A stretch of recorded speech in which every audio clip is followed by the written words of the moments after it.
Students, welcome to exam universe live to success. आपका बहुत बहुत स्वागत है हमारे चैनल पर। सो स्टूडेंट्स, मैं हूँ रिया चौधरी और मैं अपना सीईटी के ऊपर बहुत ही अच्छा कंटेंट लेके आई हूँ आपके लिए। तो आई होप आपको मेरी वीडियो बहुत अच्छी लगी, जिसमें मैंने आपके सारे डाउट्स क्लियर करने की बहुत अच्छे से प्रयास किया है। सो स्टूडेंट्स, आप इस वीडियो को पूरा देखिए, फिर अंत में मुझे बताइए कि आपको वीडियो में क्या अच्छा लगा, क्या नहीं अच्छा लगा। ओके, हमारे टेलीग्राम चैनल पे ही बता सकते हैं या फिर मुझे वीडियो पर कमेंट करके भी बता सकते हैं स्टूडेंट्स। ओके स्टूडेंट्स, तो लेट्स स्टार्ट द सेशन। हाँ तो students, welcome to exam universe live to success. आपका बहुत बहुत स्वागत है हमारे चैनल पर। सो स्टूडेंट्स, जैसे कि मैंने आपको अभी बताया कि मैं ये क्यों लेके आई हूँ सेशन, इसकी क्या क्या वजह हैं। तो अब अपनी पीडीएफ की ओर रुक चलते हैं और मैं आपको पूरा ही सीईटी बहुत ही अच्छे तरीके से बताने वाली हूँ। इसके बाद आपको कोई भी दिक्कत नहीं आएगी, ये मेरा आपको वादा है। तो देखते हैं, मेरे साथ चलते हैं। सबसे पहले सीईटी स्टार्ट करने से पहले हम एक शख्स के बारे में जानेंगे। वो है कौन? आप इनको अच्छे तरीके से जानते होंगे। जो कि कॉम्पिटिटिव एग्जाम में है, एजुकेशन फील्ड में है, वो उनको बहुत अच्छे तरीके से जानते होंगे। ये हैं डॉक्टर रमेश पोखरियाल निशंक। ये है मिनिस्टर ऑफ एजुकेशन। ये सबसे पहले क्या कहते हैं, एचआरडी मिनिस्टर थे। पर जैसे कि आपको पता है, एचआरडी मिनिस्टर का नेम रिप्लेस होके अब हम कहते हैं मिनिस्ट्री ऑफ एजुकेशन हो गया है। तो इसलिए अब ये मिनिस्टर ऑफ एजुकेशन है, डॉक्टर राम पोखरियाल निशंक। इन्हीं के अंडर में ही सीईटी की अध्यक्षता हो रही है। और क्या कहते हैं, कैबिनेट ने पूरे क्या कहते हैं मिलके पूरा क्या कहते हैं सीईटी का गठन किया है और एनआरसी का भी गठन किया है। ठीक है, एनआरसी नहीं, सॉरी, एनआरए। तो अब हम चलते हैं। सबसे पहले हम देखते हैं क्या क्या ट्वीट आए हैं इनके ऊपर। देखते हैं, सबसे पहले डॉक्टर जितेंद्र सिंह का ट्वीट आया है। ठीक है, ये है हमारे क्या कहते हैं मिनिस्ट्री ऑफ के नॉर्थ ईस्टर्न रीजन के हैं। ये इंडिपेंडेंट चार्ज दिया गया है ना इनका। क्या कहते हैं, क्या आया है ट्वीट कि नेशनल रिक्रूटमेंट एजेंसी सीईटी से सफल उम्मीदवारों की सूची का उपयोग राज्य सरकारों द्वारा भी किया जा सकता है या भर्ती चयन नौकरी में आसानी और विशेष रूप से समाज के कुछ वर्गों के लिए जीवन यापन में आसानी लाएगा।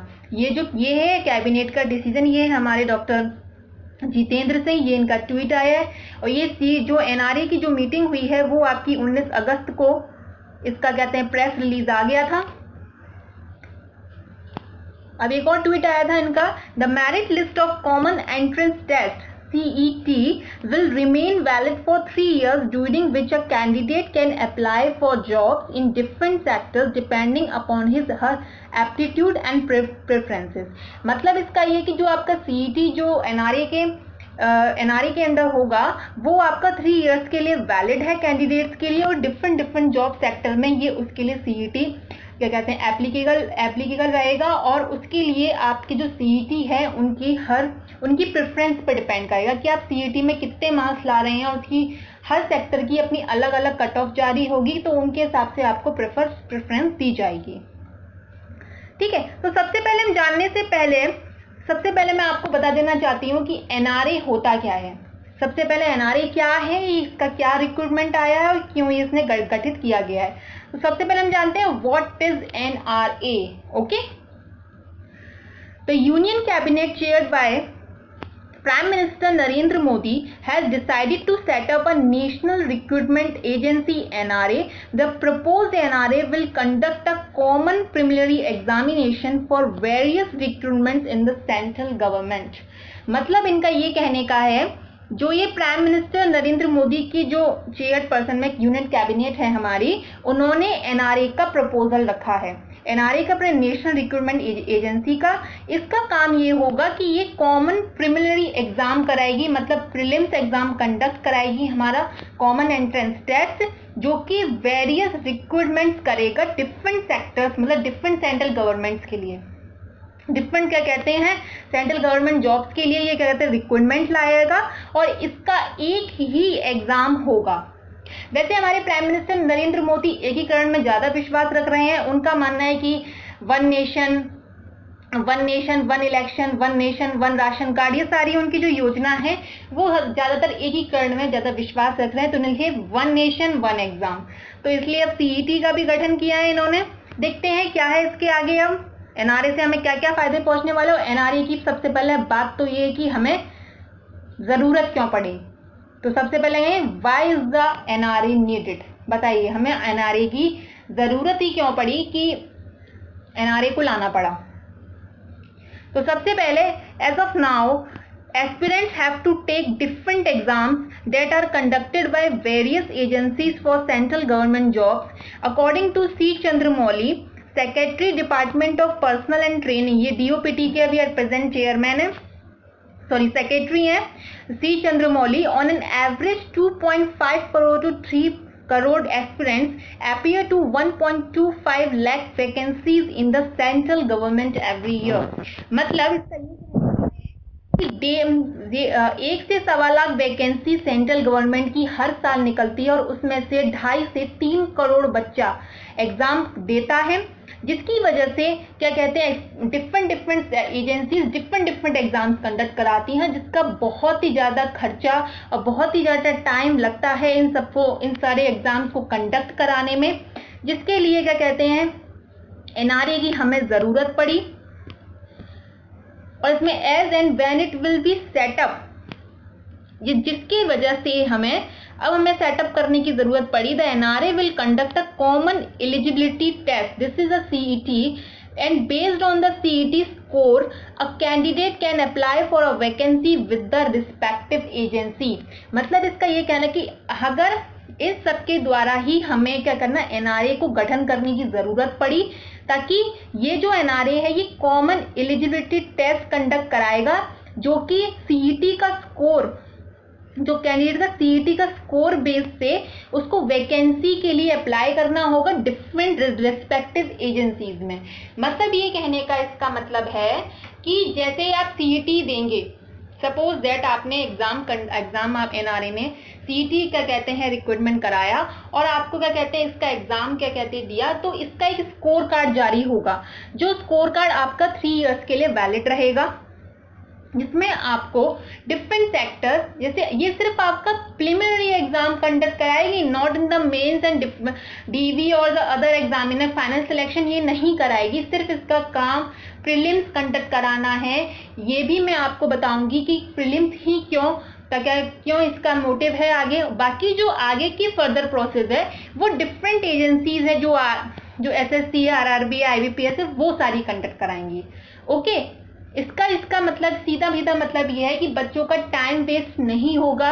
ऐसा होता था कि हम प्रिलिमिनरी एग्जाम कंडक्ट कराते थे, फिर मेंस कराते थे, फिर बच्चा अगर सपोज दैट टीयर 3 में रह गया तो उसे दोबारा सिर्फ प्रीलिम्स देना पड़ता था, देन फिर मेंस, देन फिर, तो उसका टाइम बहुत वेस्ट होता था, जिसकी वजह से क्या कहते हैं उसका टाइम वेस्ट, ईयर वेस्ट, और क्या कहते हैं उसका क्या कहते हैं पूरा दिमाग, खर्चा पानी सब वेस्ट। तो इसकी वजह से क्या करते हैं प्रिलिमिनरी उसे अब दोबारा देना नहीं पड़ेगा, अब उसके सीधे मेंस ही देना पड़ेगा अगर वो बातें वहाँ पे टीयर 3 में फेल हो जाता है तो इसके लिए सीईटी यूजफुल है आपके लिए। बाकी देखते हैं कि will the NRA conduct a test for all government exam, क्या एनआरए सारे गवर्नमेंट एग्जाम को कंडक्ट कराने वाला है। देखते हैं इसका आंसर क्या है। Initially, it will organize a CET, a screen of shortlist candidates for the Group B and C non-technical posts, which are now being conducted by the Staff Selection Commission, Railway Recruitment Board. Sorry, ये SSC नहीं आएगा. This is a RRB. And Institute of Banking Personal Selection IBPS. Later on, more exams may be brought under it. इसका कई अभी तो मैं आपको बताऊं इसका कोई, ये सिर्फ एक पेपर वर्क है। ये जो कैबिनेट ने डिसीजन लिया है ये कैबिनेट से मंजूरी मिली है इसको, अभी ये this is all the paper work. इससे अभी फाइनल टच देना बाकी है। फाइनल टच में आपको पता है क्या क्या खामियां, क्या क्या गलतियां, वो सब पूरी फाइनलाइज करके तब ये फाइनल प्रोडक्ट तैयार होता है। बट अभी ये पेपर वर्क है, तो सिर्फ इसमें अभी एसएससी, रेलवे और बैंक, इन तीनों के ही रिक्रूटमेंट का प्रिलिमिनरी एग्जाम कंडक्ट कराएगी। बाकी अगर ये जो रहती है आपकी परियोजना, ये अगर सफल रहती है तो इसमें आगे और फर्दर एग्जाम्स को भी कंडक्ट कराया जाएगा। बट एट प्रेजेंट तो इसका एसएससी, रेलवे और बैंक ही है। आगे चलते हैं, देखते हैं। अब आप स्टूडेंट सोच रहे होंगे कि हमने एनआरए तो जान लिया, अब सीईटी क्या है, सीईटी के बारे में पूरा हमें तो कंफर्म हुआ ही नहीं। तो देखते हैं सबसे पहले what is CET. Okay students, तो चलते हैं आगे, देखते हैं। पहला पॉइंट है कंडक्टेड बाय एनआरए, ये एनआरए के द्वारा कंडक्ट कराया जाएगा CET. The common eligibility test of CET, इसकी फुल फॉर्म है will be an online tier 1 examination that aims to eliminate the need for multiple examinations for recruitment in government and public sector jobs। इसका main जो मोटो है, जो M है, वो एक ही multiple examinations को खत्म करना।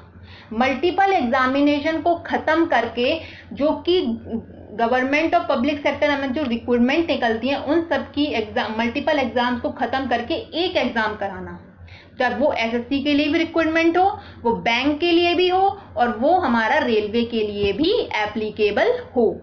समझ में आया? मल्टीपल एग्जाम्स को खत्म करने का इसका मेन मोटो है कि अगर मैं आपको एक सादा भाषा में समझाऊं, जैसे आपने सीईटी, जैसे हमारा नीट होता है, नीट को भी तो क्या कहते हैं, एक ही एग्जाम कर दिया गया है,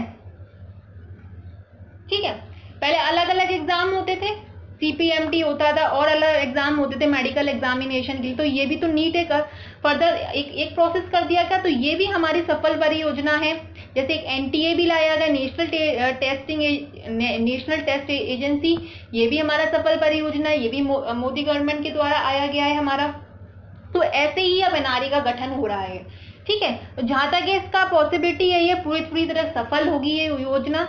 इसके एक प्रारूप तैयार हो रही है, एक इसका मोटो तैयार हो रहा है कि हमें इसमें से क्या क्या लाभ मिलने वाले हैं। जैसे मैं आपको सीईटी समझाऊं, सीईटी वो स्कोर कार्ड होगा आपके पास जो आपको नौकरी में दाखिला लेने के लिए जरूरत पड़ेगा। जैसे आप सपोज दैट जब मेडिकल के लिए जाते हैं तो उसमें आपको क्या कहते हैं, वहां पे कंपल्सरी रखा जाता है कि नीट क्वालिफाई होना चाहिए आपका। अब जैसा बड़ा कॉलेज, जैसा छोटा कॉलेज, उतनी उसकी कट ऑफ डिसाइड होती है। अब ऐसा ही होगा अगर जैसे सपोज दैट कि हर सेक्टर की अपनी सीईटी की अलग कट ऑफ होगी। सपोज दैट आपको क्लर्क में जाना है तो क्लर्क की अलग कट ऑफ होगी। सपोज दैट आपके 100 में से अगर 60 नंबर आ रहे हैं तो आप क्लर्क के लिए एप्लीकेबल है। बट आपको पीओ के लिए जाना है, बैंक पीओ के लिए जाना है, तो आपको 80 से 90 के बीच में लाना पड़ेगा। और जैसे आपको एसएससी में अच्छी पोस्ट चाहिए तो उसमें अच्छी क्या कहते हैं आपको सीईटी में एग्जामिनेशन, तब आप उसका मेंस दे पाएंगे। और क्या कहते हैं, अगर आपके कम है तो आप कम में दे पाएंगे। ये एक सीईटी का आपका स्कोर कार्ड होगा, डिफरेंट जैसे सपोज सीईटी स्कोर आ गया, आप एक कमरे में घुसे, अलग अलग ब्रांच लगी हुई है। अगर आपको बैंक क्लर्क में जाना है तो आप उस लाइन में जाइए, वहां का सीईटी का स्कोर कार्ड आपका निर्धारित होगा। अगर पीओ में जाना है तो आपका अलग स्कोर कार्ड चाहिए, तो वहां पे आपका सीईटी का निर्धारित होगा, ठीक है। आप देख सकते हैं कि आगे देखते हैं सीईटी और क्या क्या, फिर मैं आपको अच्छे से समझाऊंगी। Initially the NRA conduct CET twice a year. अभी तो जो एनआरए है वो सीईटी को साल में 2 बार कंडक्ट करने की योजना बना रहा है। सपोज दैट ऐसा क्या होता है कि अगर आपने पहली बार सीईटी दिया तो आपके सपोज दैट 60 मार्क्स आ गए 100 में से, आपने सोचा कि मैं अब दोबारा सीईटी देता हूं तो हो सकता है मेरा स्कोर कार्ड अच्छा आ जाए। बट ऐसा हुआ कि भैया उसका स्कोर कार्ड और पीछे चला गया, 40 हो गया। तो आपको चिंता करने की जरूरत नहीं है। सीईटी ने ऐसा पैटर्न निकाला है कि जो भी आप क्या कहते हैं साल भर में जो भी स्कोर कार्ड आपका 3 साल में जनरेट होगा, जिसमें सबसे ज्यादा हाईएस्ट मार्क्स होंगे, वो ही स्कोर कार्ड आपका प्रेफरेंस दिया जाएगा आपके जॉब के लिए। ओके, तो ऐसा कोई दिक्कत नहीं है, आप ट्राई करते रहिए अच्छा से अच्छा स्कोर लाने के लिए। अब देखते हैं registration of applicants, generation of roll number, admit card, display of marks, merit list etcetera will be done online. ये जो सारा प्रोसेस है ये सारा आपका ऑनलाइन कंडक्ट कराया जाएगा, कोई भी इसका ऑफलाइन प्रोसेस नहीं है, सारा इसका कराया जाएगा online. Bulk of the candidates will be screened out during CET. कई सारे कैंडिडेट सीईटी के द्वारा हट जाएंगे।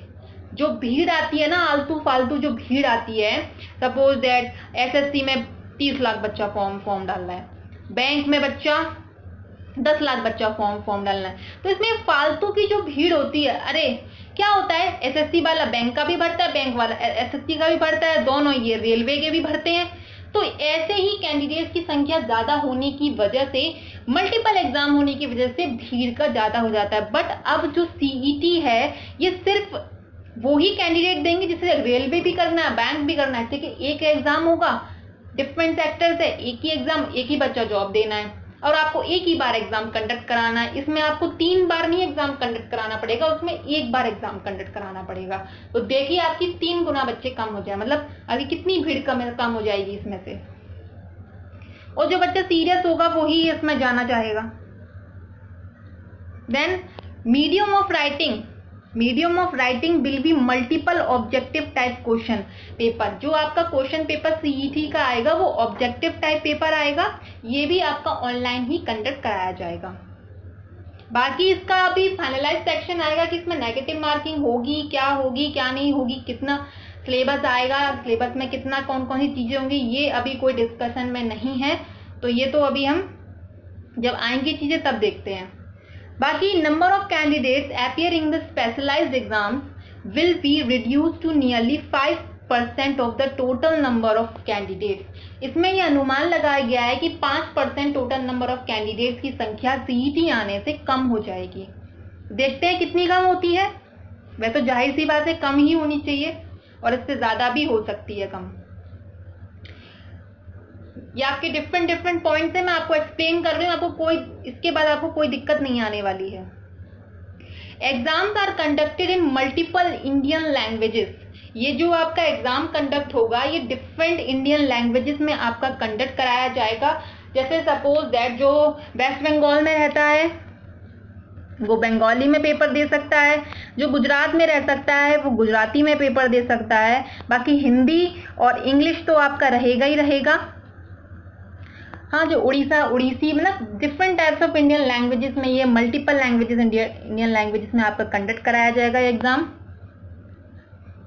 CET score will be valid up to 3 years from the date of result. The best out of the 3 score will be considered. जैसे मैंने आपको बताया था कि जो सीईटी स्कोर कार्ड है ये आपका 3 साल के लिए वैलिड रहेगा, और ये जो जब तक आपका डेट ऑफ रिजल्ट नहीं आ जाता है। बाकी the best out of the 3 score, और जितना भी आपका जो सब में से बेस्ट स्कोर कार्ड होगा वही आपका कंसिडर किया जाएगा जॉब के लिए। समझ में आया आपको? कोई भी क्वेरी हो, कोई भी इससे रिलेटेड आपको कुछ भी चीज समझ में नहीं तो प्लीज मुझे कमेंट करिए, मैं आपका तुरंत की तुरंत उसमें जवाब दूंगी। और हमारे टेलीग्राम चैनल पे भी आप कमेंट कर सकते हैं, और प्लीज उसे ज्वाइन कर लीजिएगा। इसकी पीडीएफ भी आपको वहीं मिलेगी, और कोई भी क्वेरी आपको तुरंत की तुरंत वहीं सॉल्व कराई जाएगी। अब आगे देखते हैं। Based on CET score, final selection to be made through the separate specialized tier 2nd and tier 3rd examination conducted by respective recruitment agency। ये ध्यान रखिए, जो बेस्ड ऑन सीईटी स्कोर है, अगर आप सीईटी स्कोर के बेस पे जो आपका फाइनल सिलेक्शन है जो कि टियर 3rd और टियर 3rd एग्जामिनेशन कराएगा वो आपकी डिफरेंट रिक्रूटमेंट एजेंसी ही कराएंगी। समझ में आया आपको? प्रीलिम्स आपका हो गया सीईटी के द्वारा। अब जो आपका बाकी की फर्दर प्रोसेस है टियर 2nd और टियर 3rd जो आपका कंडक्ट कराएंगी वो आपकी एसएससी, आईबीपीएस और आरआरबी वो कराएंगी। ये मत सोचिए कि एनआरए के आने से इन सबका वजूद खत्म हो गया। नो, सिर्फ प्रीलिम्स एग्जामिनेशन कंडक्ट हो रहा है, बाकी इनका काम फर्दर प्रोसेस का इन्हीं का है। No restriction on number of attempt. काफी बच्चे पूछ रहे थे क्या इसमें रिस्ट्रिक्शन है नंबर ऑफ अटेम्प्ट की by the candidate subject to upper age limit prescribe. No, इसमें कोई लिमिट नहीं है, इसमें आप दे सकते हैं, बट इसमें एज लिमिट के द्वारा ही आप दे सकते हैं। समझ में आया? जैसे आपके एसएससी और आईबीपीएस में भी होता है कि इसमें कोई नंबर ऑफ अटेम्प्ट नहीं होते हैं, इसमें एज लिमिट तक ही आप पेपर दे सकते हैं। Relaxation in upper age limit to be given to the candidate of SC ST OBC PWD। ये एज लिमिट आपको उतनी ही मिलेगी जितनी आपको पहले के एग्जाम्स में, मतलब जो आपको पहले भी मिलती थी SC ST के लिए 5 साल की और 3 साल की, सॉरी जो OBC को मिलती थी इनकी 5 साल की मिलती थी। समझ में आया आपको? ठीक है, तो ये आपको CET अच्छे से समझ में आ रहा है। अब हम जानेंगे, अब बच्चा सोच रहा होगा कि अब CET तो जान लिया कि ये प्रोसेस है, अब मैं जानना चाहता हूँ कि इससे हमें क्या फायदा होगा। अब बच्चे सोच में पड़ गए, क्या फायदा होगा, इतना तो पढ़ लिया, सब कुछ कर लिया, CET भी दे लिया, सब काम कर लिया, अब हमें क्या फायदा होगा। तो देखते हैं advantages of CA2 for the candidates के लिए क्या क्या एडवांटेज रहेंगे CET आने से, तो वो हम देखते हैं। Candidate can schedule test and choose centre of their choice. Candidates को सबसे पहला फायदा ये होने वाला है, बहुत ही इंपॉर्टेंट ये है कि कैंडिडेट अपने टेस्ट को शेड्यूल कर सकते हैं इसमें, और अपने सेंटर को भी खुद ही चूज कर सकते हैं। सपोज दैट आपका एग्जाम है, एक ही दिन आपका 2 एग्जाम पड़ गए, ऐसा भी होता है, एक दिन आपके 2 एग्जाम पड़ गए, परीक्षाओं की तिथि एक साथ आ जाने से एक परीक्षा छोड़नी पड़ती थी, जो अब नहीं होगा। ऐसा कि सपोज दैट आपका एक दिन में 2 एग्जाम पड़ गए, SSC भी पड़ गया, बैंक भी पड़ गया था, अब ऐसा नहीं होगा। या फिर बैंक को छोड़ो, कोई और एग्जाम है आपका स्टेट लेवल का, कोई एक और एग्जाम है, आपको क्या करना है, आपको वो दोनों ही एग्जाम देना कंपलसरी। तो आप क्या कर सकते हो, ये अपने CET वाले को रीशेड्यूल कर सकते हो, मतलब अपने टेस्ट को आप किसी और दिन भी लगा सकते हो, और क्या कहते हैं सेंटर भी अपना खुद ही अपनी सिटी में ले सकते हो, और क्या कहते हैं बाकी आप उस दिन उसका एग्जाम कर। बट जब CET आने से पहले तो था नहीं ऐसा, आपको एक एग्जाम छोड़ना पड़ता था। ठीक है, इसमें आप शेड्यूल कर सकते हैं, तो ये सबसे बड़ा फायदा है स्टूडेंट्स का। नेक्स्ट पॉइंट देखते हैं, CET score can be shared with central, state government, UTS, PSU and private sector. ये ध्यान रखिए, जो CET स्कोर कार्ड है वो अपना central, state government, UTS, PSU और प्राइवेट सेक्टर में हम साझा कर सकते हैं। जैसे सपोज दैट अभी तो आपका CET से सेंट्रल गवर्नमेंट की जॉब्स के लिए जो ग्रुप बी और ग्रुप सी की भर्तियां कराएगा, बट आने वाले दिनों में हमारी सबसे पहले यूपी की बात ले लीजिए, भर्तियां कराने में सबसे पीछे है। ठीक है, इसका कोई भी काम लेट ही चलता है, कभी टाइम पे पूरा नहीं होता। तो आने वाले दिनों में हो सकता है स्टेट एग्जाम नहीं कंडक्ट करा पा रही है, कुछ हो रहा है, सरकार बहुत घाटे में चल रही है, तो क्या करेगी वो, भर्तियां क्या करेगा, CET के बेस पे निकाल देगा। लाओ भैया अपना CET का स्कोर कार्ड लाओ, जिन के अच्छे नंबर होंगे उसको अच्छी पोस्ट मिल जाएगी, जिन के बेकार होंगे तो उसको कम पोस्ट मिल जाएंगी। तो CET का नंबर का स्कोर कार्ड लगाओ, 9 जॉब पाओ। तो ऐसा भी हो सकता है आने वाले दिनों में। ठीक है, वो तो आपको प्रारूप तैयार होगा तब पता लगेगी। तो तीसरा पॉइंट क्या है, candidate save payment of repetitive fees. अपने कैंडिडेट्स अपना पेमेंट को सेव कर सकते हैं, जो उन्हें मल्टीपल फीस देनी पड़ती थी, मल्टीपल एग्जाम जब उन्हें देने पड़ते थे और कंडक्ट होते थे, फीस से भी बचेंगे। 3 एग्जाम में फीस देने की बजाय एक्सपेक्टेशन 1 एग्जाम में फीस दी जाए।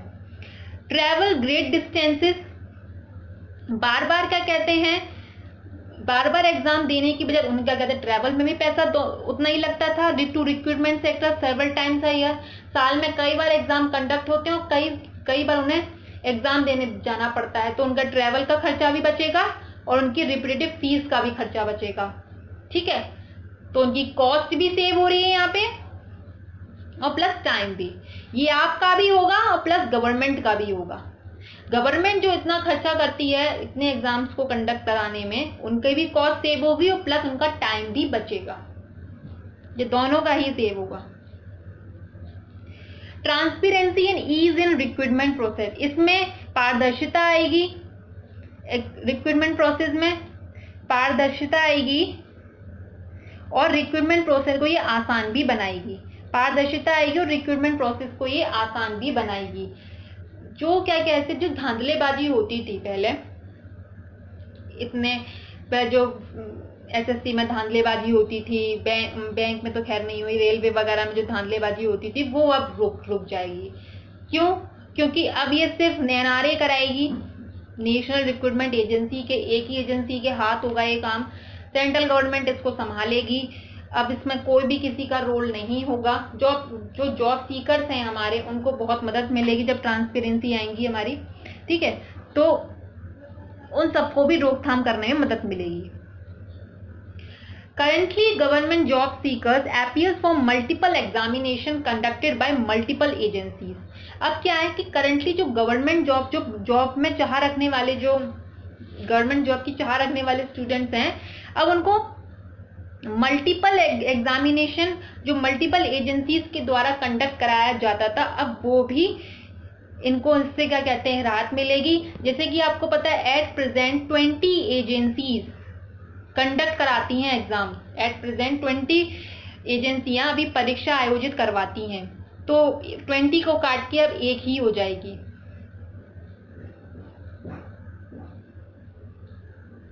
अब देखते हैं आगे नेक्स्ट फायदा क्या मिलेगा हमको। NRA will remove these pain points with a common eligibility test for the tier 1 exam for multiple government jobs. ये देखिए कि एनआरए ने इस पेन से तो हमें राहत दिलाई है कि जब सीईटी आने से मल्टीपल जो गवर्नमेंट जॉब्स हैं उनके लिए हमें एक ही एग्जाम कंडक्ट कराना पड़ेगा। अब हमारे जैसे स्टूडेंट्स हैं या फिर जो आजकल के स्टूडेंट्स हैं, उनके ऊपर बहुत बर्डन होता है। एसएससी वाला रिजल्ट ना आने की वजह से परेशान रहता है, उसका सिलेक्शन कभी 3 साल से पहले हो ही नहीं पाता है, तो सोचता है बैंक की तैयारी कर लूं, जल्दी सिलेक्शन हो जाएगा। बैंक वाला सोचता है अरे यार बैंक में नहीं हो रहा, रेलवे में कर लूं, रेलवे में हो जाएगा सिलेक्शन। इस अफरा तफरी में एसएससी वाला एसएससी बैंक की करता है, बैंक वाला एसएससी, तो वो दोनों की लथा पटक में बेचारा आधा बीच में ही रह जाता है, ना तो वो इस साइड का रह पाता ना वो इस साइड का रह पाता। तो ये बहुत बड़ा बर्डन रहता है हमारे एट प्रेजेंट स्टूडेंट्स के ऊपर कि वो तैयारी किस चीज की करे, रिजल्ट टाइम पे नहीं आता है या फिर जो एग्जाम सिलेबस बहुत वो है, इसकी वजह से पता है आधा इसकी तैयारी करते हैं आधी इसकी तैयारी करते हैं, ना तो उनका इसमें सिलेक्शन हो पाता है ना इनका इसमें सिलेक्शन हो पाता है। तो अब इसकी वजह से ये है जब मल्टीपल एग्जाम को काट के एक ही एग्जाम कंडक्ट कराया जाएगा, उससे हमें राहत नहीं मिलेगी। एक ही पे फोकस करना है, इसे ही निकालना है, इसकी वजह से ही हमें क्या जॉब मिलेगी। एक ही सिलेबस पढ़ना है, फोकस एक टारगेट रखो, तभी आपको अचीवमेंट मिलेगी। ये तो चलो अभी सीईटी आ रहा है, ये तो आने वाले फर्दर प्रोसेस के लिए भी है। लक्ष्य एक निर्धारित करो। आपने तो किया नहीं, गवर्नमेंट ने ही कर लिया सीईटी लाके, ठीक है। Reduce time taken in selection process, ये सबसे बड़ा पॉइंट है। सिलेक्शन प्रोसेस का टाइम टेकन को रिड्यूस करना। एट दिस टाइम आपको पता है जनरली फॉर क्लियर 1 एग्जाम, एक एग्जाम को क्लियर करने में 1 से 2 साल लगते हैं। ये तो एवरेज है, 1 से 2 साल लगते हैं एग्जाम को क्लियर करने में। ये तो सिलेक्शन प्रोसेस है, 1 साल आपको तैयारी के लिए भी चाहिए। ये तब है जब आपका एक ही बार में सिलेक्शन हो जाए, तब आपको 3 साल चाहिए। एक बच्चा अगर सपोज दैट एक बच्चा रह गया किसी उसमें, तो उसको फिर दोबारा तैयारी करनी पड़ेगी, फिर उसके 2 साल वेस्ट हो जाएंगे। इसलिए टाइम टेकन को भी रिड्यूस करेगा। ये बहुत अच्छा पॉइंट है, ये बहुत अच्छा मतलब सीईटी के द्वारा हो सकता है, तो टाइम पर रिजल्ट आना। Better relaxation in poor candidate, woman and PWD candidate, ये भी अच्छा पॉइंट है कि बेटर रिलैक्सेशन मिलेगा जो पुअर कैंडिडेट्स हैं, जो वुमेन हैं और जो हमारे पीडब्ल्यूडी कैंडिडेट्स हैं। मतलब जो बच्चे पुअर थे, जो बैंक का एग्जाम फॉर्म नहीं भर पाते थे, वो सोचते रह जाते थे कि मैं बैंक का एग्जाम कैसे भरूं, इतनी फीस लगती है, तो उनके लिए भी राहत मिलेगी। उनमें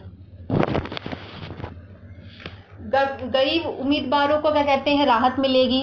कई परीक्षाएं होने से अभ्यर्थियों को बार बार परीक्षा फीस देने, शहरों में आने जाने और रहने के खर्च भरने के डर से हमारे तमाम गरीब छात्र नौकरियां लेने के लिए आवेदन नहीं कर पाते थे। उनका इतना आना जाना होगा, कैसे जाएंगे, कितना खर्चा होगा, ये होगा वो होगा, इसकी वजह से वो आवेदन नहीं कर पाते थे। लेकिन अब उन्हें हर परीक्षा के लिए बार बार फॉर्म भरने की ज़रूरत नहीं है। एक फॉर्म भरिए, एक ही एग्ज़ाम की तैयारी करिए और अपने नियर बाय सेंटर पाइए, ठीक है। आपके ज़िले में ही होगी परीक्षा।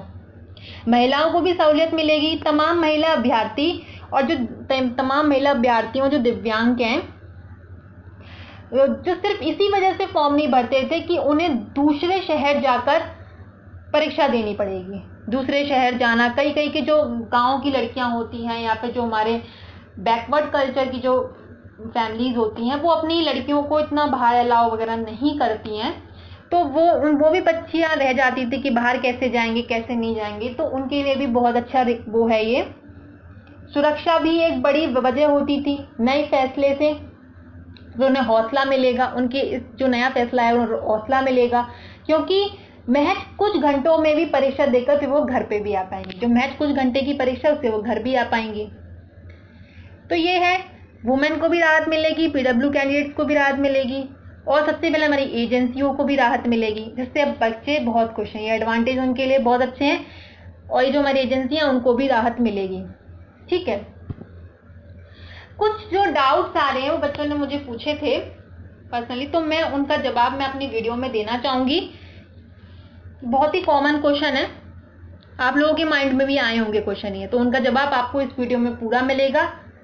तो देखते हैं क्वेश्चन क्या है, स्टूडेंट्स के डाउट्स। पहला डाउट देखते हैं क्या है हमारा। क्या मैम सीईटी आने से कंपटीशन टफ हो जाएगा या इजी हो जाएगा? आपके मन में भी क्वेश्चन चल रहा होगा, सीईटी आने से कंपटीशन टफ तो नहीं हो जाएगा कि अभी इजी है तो बाद में टफ हो जाएगा? नहीं, ऐसा नहीं होगा। मेरा जवाब ये है कि ऐसा नहीं होगा, टफ नहीं होगा, इजी हो जाएगा। ये मेरा मानना है। क्यों? इसका एक रीजन है। सबसे पहले बल्क ऑफ कैंडिडेट बाहर हो जाएंगे, आलतू फालतू की भीड़ चली जाए। जो सीरियस कैंडिडेट होगा, जो सिर्फ क्या कहते हैं जॉब सीकर्स होंगे, वो ही जो गवर्नमेंट जॉब लेना चाहते हैं वो ही सीईटी के लिए तैयारी करेंगे। इसकी वजह सबसे पहले ये है। क्यों? देखो, सीईटी आपका साल में 2 बार कंडक्ट होगा। एक बार सपोज दैट आपने एग्जाम दे दिया, तो सपोज अब तो आपको 6 महीने बाद ही उसका एग्जाम देने का मौका मिलेगा। ऐसा एग्जाम नहीं हो कि आपको 1 साल बाद, एक महीने बाद दूसरा एग्जाम, 1 महीने बाद दूसरा एग्जाम, तो ये वो फॉर्म भरते रहते हैं। 6 महीने की तैयारी कोई इतना पेशेंस वाला हो, जैसे लेनी होगी वो ही तैयारी करेगा। आलतू फालतू के लोग तो पीछे ही हट जाएंगे। इससे थोड़ा बहुत कंपटीशन इजी हो सकता है। बाकी जब इसका फाइनलाइज सेक्शन आएगा तब और देखते हैं इसका क्या प्रारूप रहने, लेकिन मेरे हिसाब से तो इजी ही रहने वाला है। नेक्स्ट क्वेश्चन देखते हैं। नेक्स्ट क्वेश्चन क्या है, हमारा स्टूडेंट का डाउट आया था। नेक्स्ट डाउट क्या है, क्या मैम जिसके हमने फॉर्म फिल कर दिए हैं एसएससी, बैंक, रेलवे के, क्या उनके एग्जाम होंगे या नहीं? ये भी अच्छा क्वेश्चन है। क्या आपने जो फॉर्म अभी 2019 में और जो 2020 में फिल किए हैं एसएससी और बैंक, रेलवे के, क्या वो सीईटी के माध्यम से ही होंगे? तो मैं आपको बता देना चाहूँ कि क्या कहते हैं, सीईटी के माध्यम से नहीं होंगे। इसका जो अपडेशन है वो 2021 से लागू होने वाला है। ये जो सीईटी है वो आपका 2021 से लागू होने वाला है। इसका मतलब ये है कि जो आपकी 2021 में वैकेंसियां निकलेंगी उनके लिए ही सीईटी क्या रहेगा, एप्लीकेबल रहेगा। बाकी जो 2019 वाली और जो 20 वाली वैकेंसी, ये आपकी पुराने प्रोसेस से ही कराई जाएंगी। समझ में आया आपको? तो अब नेक्स्ट डाउट देखते हैं। नेक्स्ट डाउट क्या है स्टूडेंट्स का, क्या मैम एग्जाम का पैटर्न बैंक का होगा या एसएससी का? ये भी बहुत अच्छा है कि सिलेबस क्या रहने वाला है। क्योंकि मैं आपको एक चीज बताऊं, जैसे एक वेन डायग्राम बनाती हूं मैं आपके सामने। यहाँ पे आ जाता है रेलवे, ये एसएससी, यहाँ पे बैंक। ये जो एसएससी और रेलवे का पैटर्न है ये लगभग पूरा सेम है। दोनों का पैटर्न पूरा ही सेम है, बट बैंक और एसएससी का डिफरेंट है।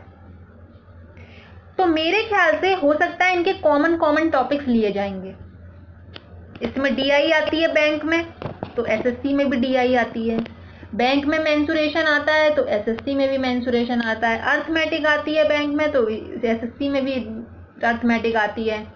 और भी जो कॉमन टॉपिक्स है उनका लेवल मेंटेन करके ही कुछ ना कुछ एक प्रारूप तैयार किया जाएगा। तो हो सकता है आपको मिक्स नहीं करेंगे, कोई भी चीज मिक्स नहीं करेंगे कि एसएससी वालों को फायदा मिल जाए, बैंक वालों को नुकसान हो जाए, ऐसा तो नहीं करेंगे।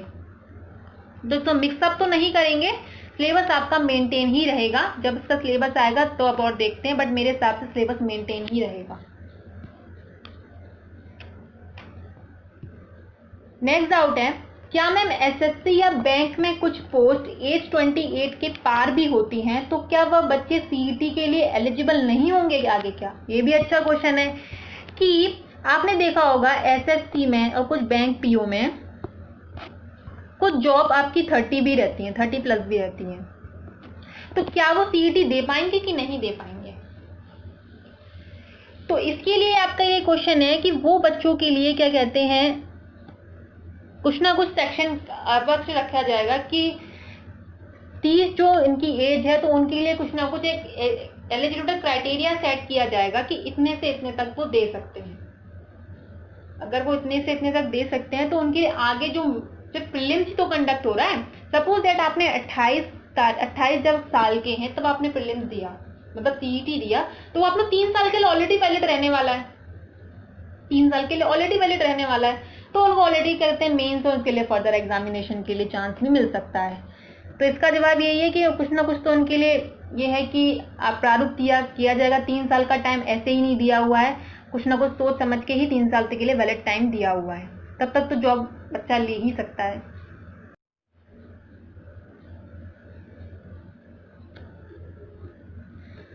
तो कुछ ना कुछ तो रहने वाला है, ठीक है। तो अब देखते हैं आगे नेक्स्ट क्वेश्चन क्या है हमारा, ये लास्ट क्वेश्चन है हमारे वीडियो का। देखते हैं, क्या मैं अभी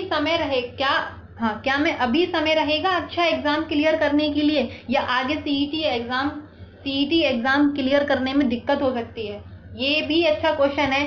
क्या अभी एग्जाम क्लियर कर लिया जाए यही अच्छा मौका है, क्या बाद में सीईटी आने से एग्जाम क्लियर करने में दिक्कतें हो सकती हैं? तो मेरा तो मानना यही है, अभी एट प्रेजेंट की कंडीशन तो यही कह रही है कि अभी जितनी वैकेंसी आई हैं आप उन्हीं में ही सिलेक्शन ले लो, ज़्यादा अच्छा रहेगा। बाद का कुछ नहीं पता सीईटी क्या लेने वाला, ये तो सिर्फ अभी ऊपर की कहानी है, फाइनल टच देना अभी बाकी है। इसके लिए एक पूरा बजट तैयार किया जाएगा, तब इसे फाइनलाइज किया जाएगा, फिर इम्प्लीमेंटेशन किया जाएगा। लेकिन अभी मेरा मानना है जितनी भी एसएससी बैंक में अभी जितनी भी और पुलिस वगैरह जितनी भी आपकी वैकेंसीज निकली हैं, अभी एग्जाम इसका क्लियर कर लेना बेटर रहेगा। अभी आप जॉब ले लीजिए, यही सबसे ज़्यादा अच्छा दिन है। बाकी सीईटी आने का कुछ नहीं पता, तो मेरे हिसाब से तो अभी ही करना अच्छा रहेगा। तो ये था हमारा सेशन, आपको बहुत से समझ में आया होगा। आई होप कोई दिक्कत हुई हो तो प्लीज़ हमारे टेलीग्राम चैनल पर या प्लीज़ हमें कमेंट करके बताएं। ओके, तो देखते हैं आगे। हाँ तो स्टूडेंट्स, कैसा लगा आपको सेशन? आई होप आपको बहुत अच्छे से समझ में आया होगा। मैंने सारी चीज़ बहुत अच्छे से एक्सप्लेन करी है आपको। फिर भी कोई दिक्कत है तो प्लीज़ हमारे टेलीग्राम चैनल से जुड़िए। मेरा इसका टेलीग्राम चैनल का लिंक हमारे डिस्क्रिप्शन बॉक्स में दिया हुआ है, तो स्टूडेंट्स उस पर क्या कहते हैं जुड़िए और मुझे क्वेरीज वहाँ पे इसकी PDF भी आपको मिलेगी। Okay student, thank you so much. और चैनल को प्लीज़ सब्सक्राइब कर लीजिए और प्लीज़ लाइक एंड शेयर करना मत भूलिएगा। Okay student, thank you so much.